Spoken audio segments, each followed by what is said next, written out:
আমাকে নিয়ে মন্তব্য করতেছেন, একটাবারও কি ভেবে দেখছেন যে আমি এসব মন্তব্য পাওয়ার যোগ্য কিনা?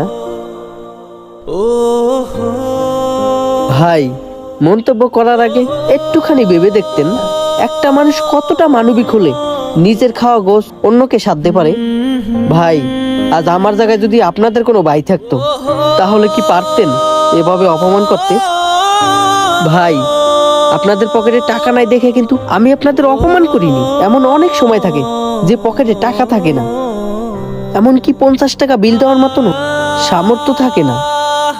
তখন ভাই আপনারা যেরকম বাজি দিয়ে ভাত খাচ্ছেন ভাই, এরকমই খাওয়া লাগে ভাই। জানেন ভাই, আমি যখন প্রথম ঢাকা শহরে চাকরি করতে আসি তখন চাকরি পাই নাই ভাই, আর তখন আমি আপনাদের মতন ডালবাজি দিয়ে ভাত খাইছি ভাই।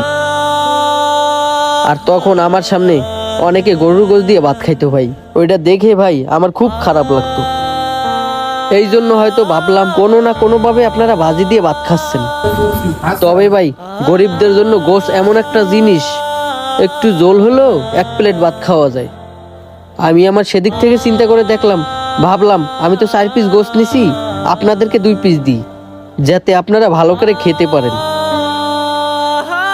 ভাই, আপনাদের সামনে আমি গরুর গোশ দিয়ে ভাত খাচ্ছি আর আপনারা ভাজি দিয়ে খাচ্ছেন, সেটা দেখে আমার নিজেরই খারাপ লাগতেছে। আর আপনারা কিনা আমাকে ধান্দাবাজ ভাবলেন, আমি অচেনা মানুষ দেখে।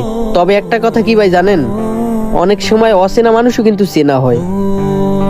সব অচেনা মানুষ খারাপ হয় না, আর সবাই ধান্দাবাজও হয় না।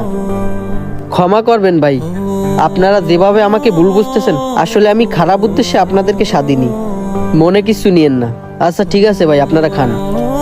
আচ্ছা ঠিক আছে ভাই, দেন আমরাও খাই। সত্যি বলতেছেন ভাই?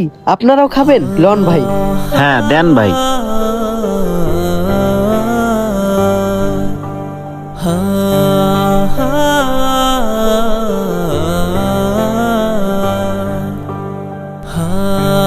ভাই, আপনি একটু ভাজি লন।